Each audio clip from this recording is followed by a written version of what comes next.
right, welcome to round 4, everybody. We've got Cthulhu at the bottom of your screen, Stormguard at the top. Let's tell them that they are good to go. All right. So let's see here. We've got Stormguard. We've got Cthulhu's hands looking pretty good. Got a logistics expert. We've got a David. We've got Overgrowth, Darlee. Gotta like that start. Yeah, I think Stormguard has a shaky hand that he kept with missing the second Yeah. shadow influence for his cards. Three cards in Stormguard's hands require double shadow and all time influence in hand. So really, this Owlhead is the only thing Stormguard can do. So they've got a handful of gas, but that's it for Stormguard right now. That's all they've got. Without a second shadow.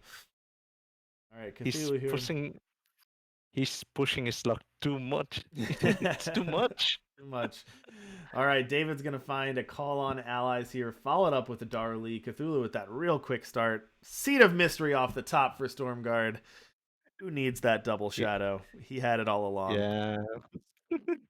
Oh, he's called the luck suck. He hasn't called the luck suck for nothing. Another Janitor Dovid the first. This would be Janitor Dovid the second for Cthulhu coming out here. But let's see if they do that or if they just go with Hyphos. Or call on allies. Okay. I would go call on allies to just pump the board and present a lot of big dudes for Stormguard to... big board. What? Oh, call on allies. Is it a bug? No, just didn't amplify, I believe. Huh. I think it's bugged. I'll have to see that. Interesting that didn't either misclick or bug there, but I would think that they would want to call on allies those units, but well, they didn't. They didn't exhaust those. So the previous time there was a bug with call on allies, it would exhaust the units but not bonus, but didn't do that this time. Yeah.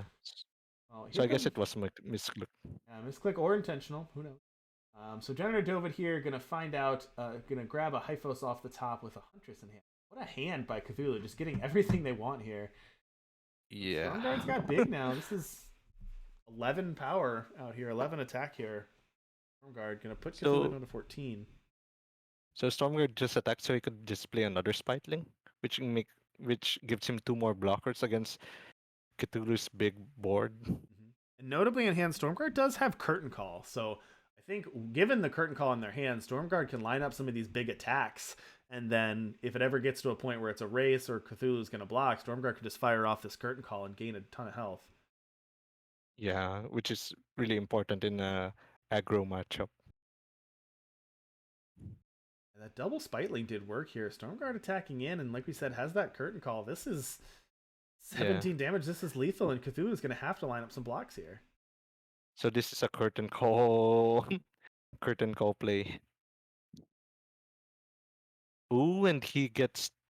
Oh, he only gets one effect from Janitor Dovid. Yep. Or you can just do lethal. Oof. Big curtain call. Wow, what a quick start from Stormguard. Oof. Well, that was not something we see that Xenon deck do every day, but that was the quickest Stormguard Xenon attack I've ever seen. Yes. I was expecting Stormguard to be overrun by soldiers, not the other way around. Yeah, I mean, that you can't really ask for a better hand from Cthulhu's side. They had everything they wanted there, but unfortunately, it was just Xenon went bigger and just as fast, but all their units bigger. Plus, the Curtain Call is a pretty busted card. So that was a close one. Yeah, interesting. I guess Stormguard was hungrier for the top 4 rather than Cthulhu. All right, so Stormguard's up 1 game. Here. Our backup match, by the way, everyone, Apple Chips and Prakalakin are 2-1 apiece, and they're facing off for the other 2-1 matchup. The pair of 3-0s have both already locked. Here we go. Okay, Cthulhu looking at a hand. No primal influence here, just Combre. They have a logistics expert to shock troops, but they're going to need a primal here. Stormguard, on the other hand, has 4 power, a Moonstone Vanguard, a Desert Alchemist, and Ascendant Agent. I like Stormguard's hand a lot. Yeah, I like Stormguard's hand a lot, and I would... okay. I would have just pledged the Moonstone Vanguard, though. This is really when tough I for saw Cthulhu. That I had 2-1 in hand. Drawing a Janitor David off the top, but again, no primal influence, so Cthulhu cannot play anything in their hand. There's a Combre painting. This is one of the problems with you being on a try influence deck, you usually don't get the third one that you're really needing. Have an attacking for 3 for Stormguard. Okay, here we go. Who review off Okay. the top. That's going to open up. Now we've got a game. Here comes that Primal Sigil. Janitor David, let's start with that. And a Daruli off the top. And thankfully, Early, okay. Eternal, one of the best differences between Eternal and Magic is that you do have, with that one Primal Influence, it actually opens up all of Cthulhu's hand. They can deploy all their threats. It's not like Magic's mana system where you have to tap and only can use one. So thankfully, this means that Cthulhu can now deploy all the cards in their hand. When I got back to playing in Arena, that was one of the most confusing parts with me. It's like I was expecting, oh, I can play 2 cards. Oh wait, this is different. All right, Cthulhu with a Sigil on top. Desert Alchemist in hand for Stormguard. And this is exactly what Stormguard wants. A slow start from Cthulhu, allowing them to set up, because now Stormguard has Moonstone Vanguard and Giant next turn. They can deploy 5, 6, and Cthulhu's deck cannot really match up with a 5 and a 6 like that. So, Yeah, and Cthulhu doesn't have the cards needed to answer those units right now. some damage, but unfortunately also the Desert Alchemist is going to kill the Janitor and leave some trash behind, so Stormguard also gets a pair of 2/1s. Here comes the Yes. Vanguard. Hmm. Right, Shock Troops.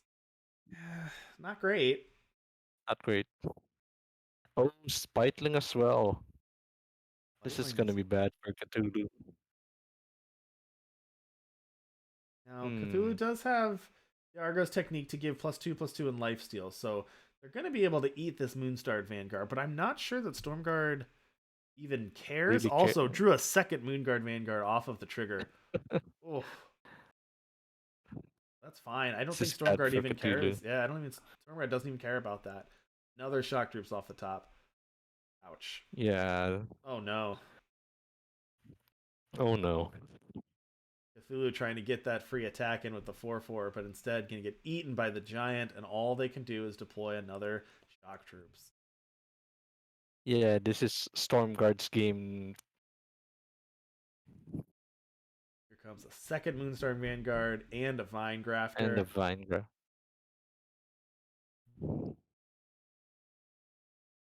Primal Sigil off the top.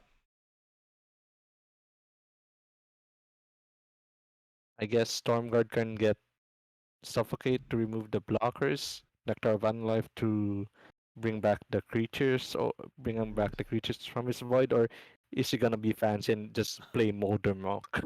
Well, drew pay 5 to draw a card and drew an Edict of Makar, so can just without even have to do anything can also take care of one of these units.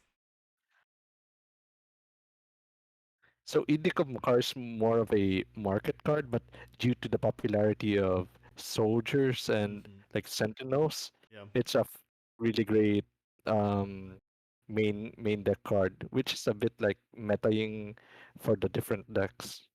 Yeah. I was surprised he yeah. got Slug.